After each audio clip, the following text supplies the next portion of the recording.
If all you do is eat, sleep, work, and scroll, then you are boring and forgettable, and deep down, you know it. But that changes today because in this video, I am giving you a comprehensive list of hobbies that will instantly make you more interesting, guaranteed. These aren't just time fillers, these are hobbies that upgrade your entire personality, giving you stories to tell, skills to share, and an energy that makes people want to lean in. Because here's the truth, you need to be sitting at tables with something to say. You need to be in conversations adding substance and depth, and you need to leave an imprint on people. And the easiest way to do that is with hobbies. Here's how we're breaking this down. We are not doing hobbies just to relax. I relax by laying on the couch watching reruns of Real Housewives of New York. Hobbies to me are for expansion of my mind and my intellect, expansion of my lifestyle, my network, and expansion of my energy. So in this video, I am not just sharing cute little pastimes that you can do. I am sharing hobbies that serve a purpose and help you evolve. We're splitting them up into 4 categories. The first is hobbies for learning. You are going to become sharper, more cultured, and more articulate. The second is hobbies for networking, so you are always one room away from your next opportunity. Number 3 is hobbies for your creativity and your feminine energy, because your softness is your superpower and we need to remember that. And category number 4 is hobbies for exciting, so that you break routine and remind your nervous system that you are alive, not just surviving. By the end of this video, you will be able to pick a hobby for each area of your personality to take it to the next level. The key here is to pick hobbies that align with your already existing unique traits, so that you're just building on them. You're not creating an entirely different identity that does not feel authentic to you.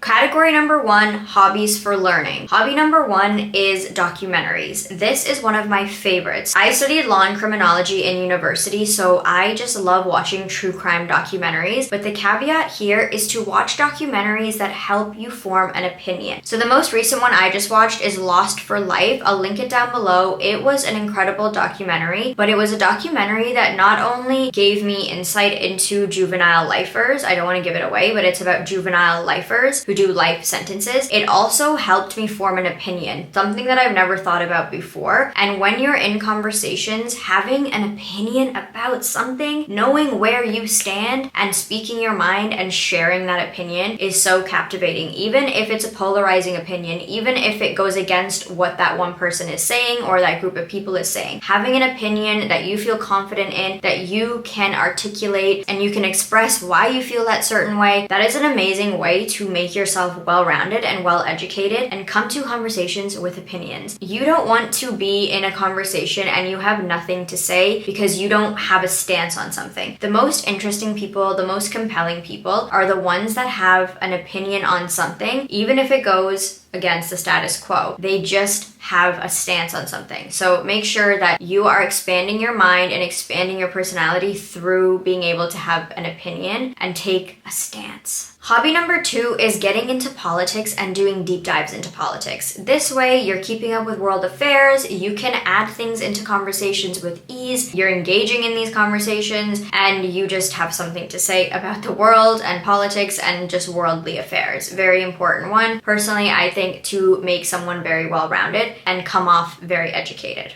Number 3 is sommelier basics, which is just learning about a wine. This sort of adds a sophisticated edge to your personality, knowing the basics, what certain wines go in certain wine glasses, learning things like why we drink red wine in a stemless glass and why we tend to go for white wine in a stemmed glass. Those things are just super cool just to throw in there, you know, like a fun fact, hey guys, did you know this? Those kinds of things. You don't need to be a complete expert. You just need to know a few little basics that you can toss into conversation that will make people be like, whoa, I didn't know that. That's super cool. When you can leave people with information that they did not know prior, they will always remember you. Just knowing a few little facts about different things that most people don't know will add a completely different edge to your entire personality. And if you didn't know, you drink white wine in a stemmed glass so that you don't warm it up with your hands. You do not drink white wine in a stemless glass because the palm of your hand makes the white wine warmer, quicker, and you don't drink white wine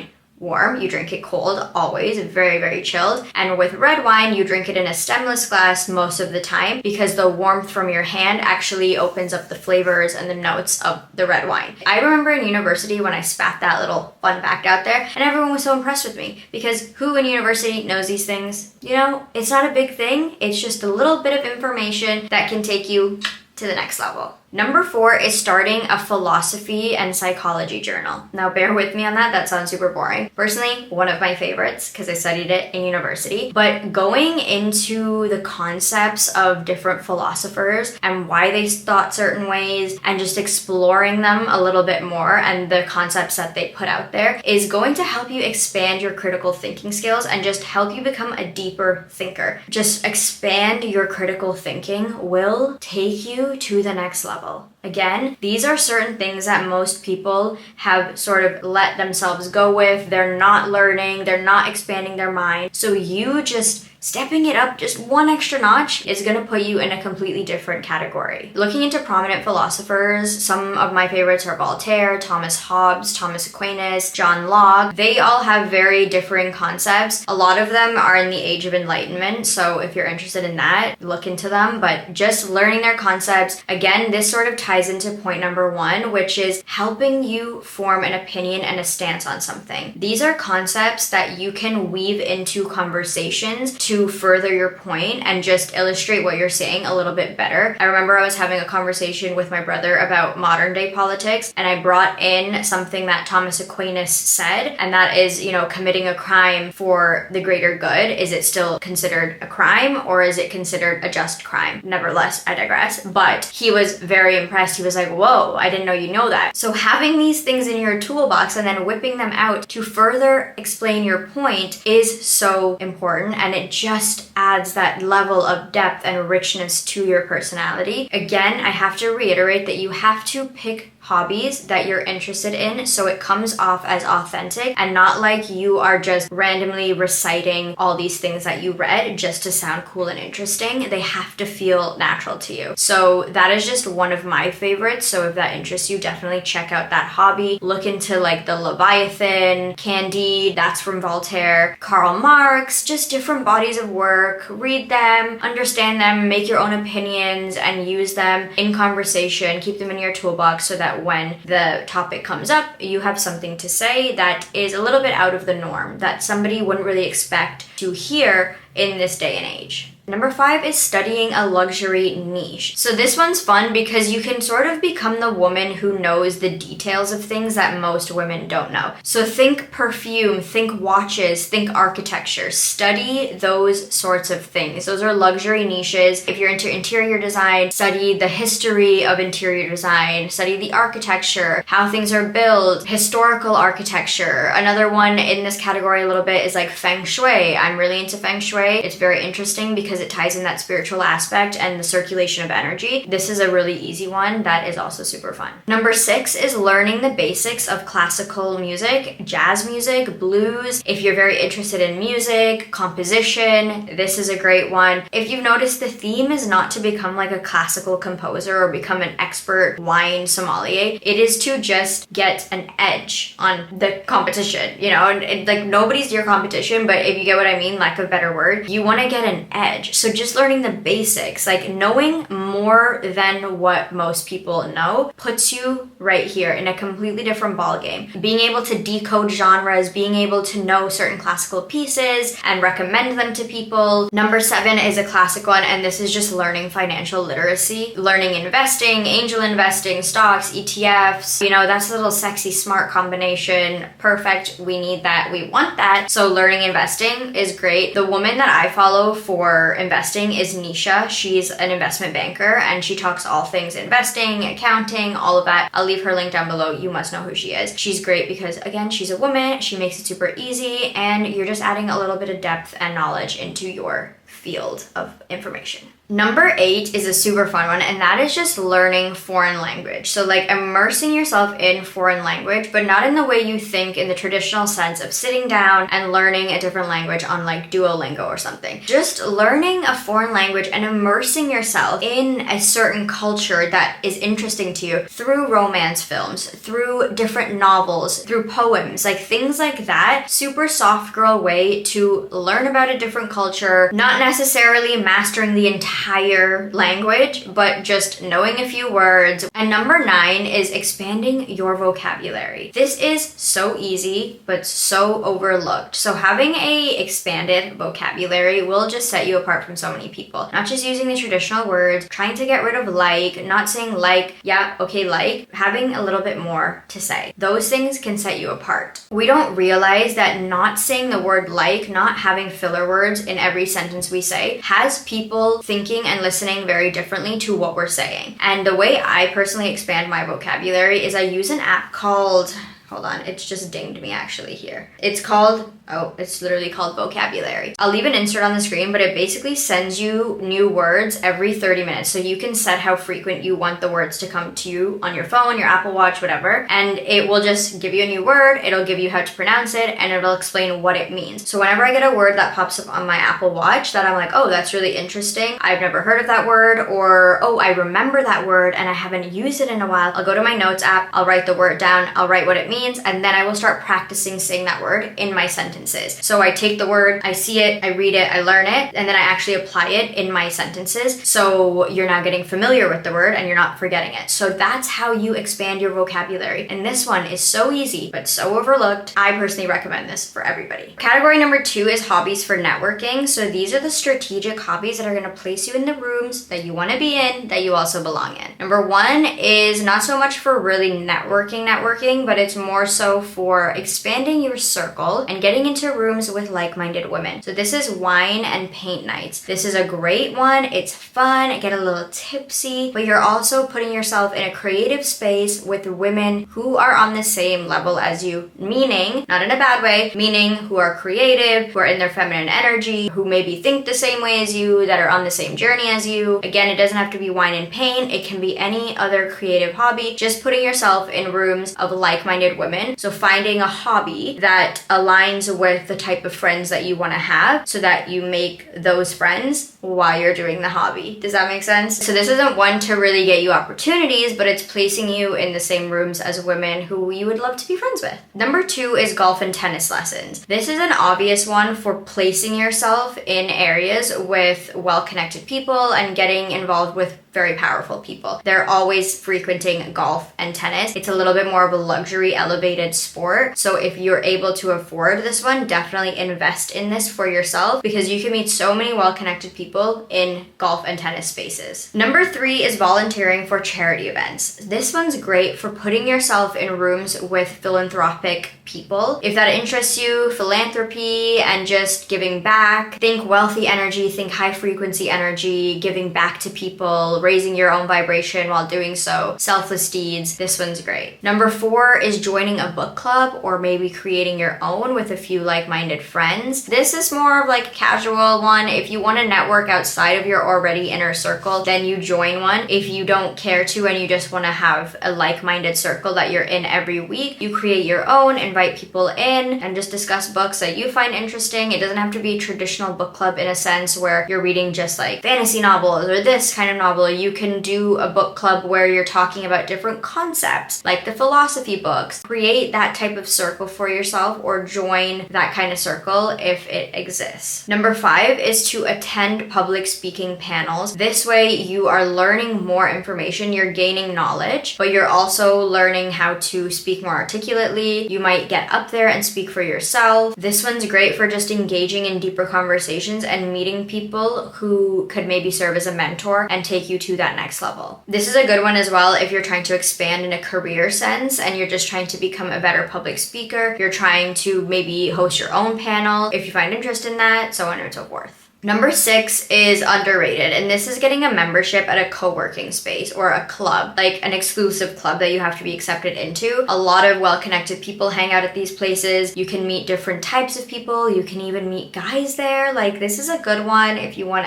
all of that. A wellness club. Think about your hobbies as expanding your already existing personality. That's what I mentioned at the beginning of the video. Don't try and pick things that don't connect to you. There are so many hobbies in this list. I told you, comprehensive, that you are going to find something for you. If you're interested in wellness and you're a vegan and all of that stuff, right? And you love hiking, find hobbies that tailor to that. You can find wellness clubs. You can go do a vegan cooking class. You're going to position yourself in the rooms that already cater to you and your personality. Therefore, you are networking with those specific people, getting you opportunities that are specific to you and what you are trying to expand on. You're already going to have chemistry with these people because they're already aligned with the things that you like. So you're not starting from scratch when you're building friendships by taking cooking classes or whatever the case may be. Category number 3 is hobbies for your creative feminine energy. So number 1 is watercolor painting or abstract painting, whatever one you prefer. You're just sort of letting the brush take you. Your emotions are guiding the flow of what you're painting. There's no pressure to be good. It's just a super fun one to put on some classical music and just paint and have a cup of tea and just gets everything out there if you don't feel like thinking. Number 2 is air dry clay. I see so many girlies on TikTok doing air dry clay, and they're actually selling their air dry clay bits because people love them and they're making money. So you can also use this to sort of twist into like side hustle. So you can make air dry clay, you can sell it on Etsy. Things are actually happening for the people that are making air dry clay. Like, they're actually making a business from it. Number 3 is super fun. This one I personally love myself. Writing short stories, writing poems. If you're not a painter and that doesn't appeal to you, this is a great one if you're more of a deep thinker. Number 5 is perfume blending, or just learning how to make beauty products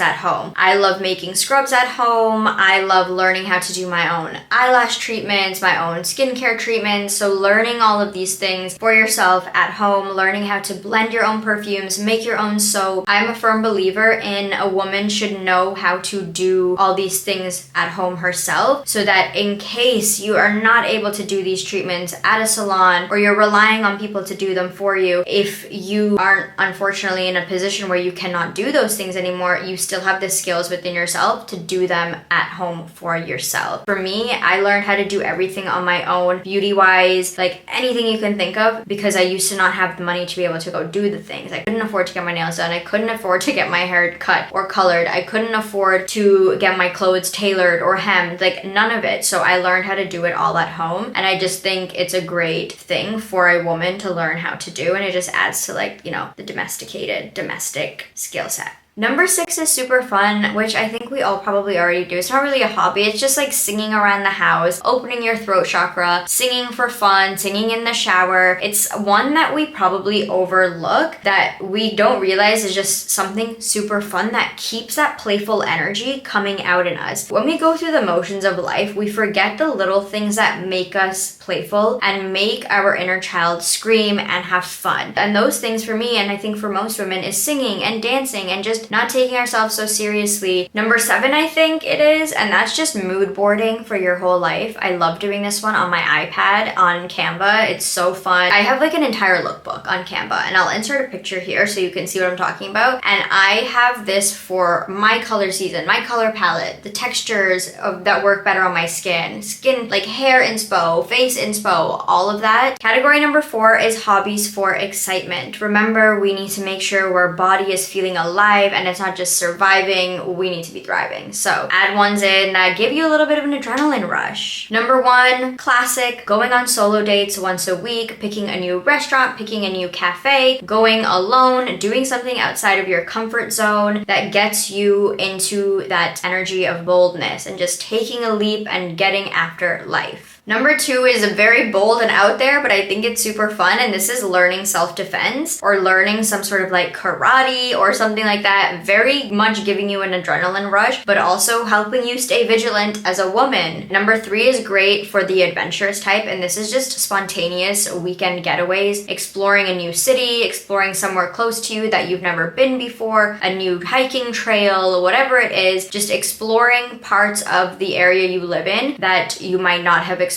otherwise, and just making it a whole adventure and a whole getaway. Number 4 is escape rooms that have like a mysterious twist. I love doing escape rooms. They get the brain thinking. You're doing all this like investigative stuff, give you that rush as if you're like Sherlock Holmes. One of my favorites. Number 5 is having a yes day. Maybe once a week, maybe once every 2 weeks, or once a month even, and just saying yes to everything that day. This just keeps your life a little bit exciting. You don't know what's gonna come because we never know what life has around the corner for us. That opportunity might come in that day. You have to say yes. That person might text you and say, let's go out. You have to say yes. This gets you out of your comfort zone, helps you face the fear of things that you don't really like to do. Maybe you are shy, you're a little bit more introverted, and you want to get out of your shell. This is a great one to do that. And number 6 is learning a dramatic skill. Think comedy stand-up, think improv, think acting classes. If that's something that interests you personally, there's no way. I am so awkward for that. I cannot do any of that stuff, but some people are very good at it. Maybe that appeals to your personality. Just going to a comedy club, watching people perform, and then maybe one night like putting your name in and performing yourself. That's a super fun hobby. Keeps the thrill alive. Something that's a little bit scary, but also something you really want to do that's super fun for you. If you're ready to fully execute on your feminine energy journey, watch this video next.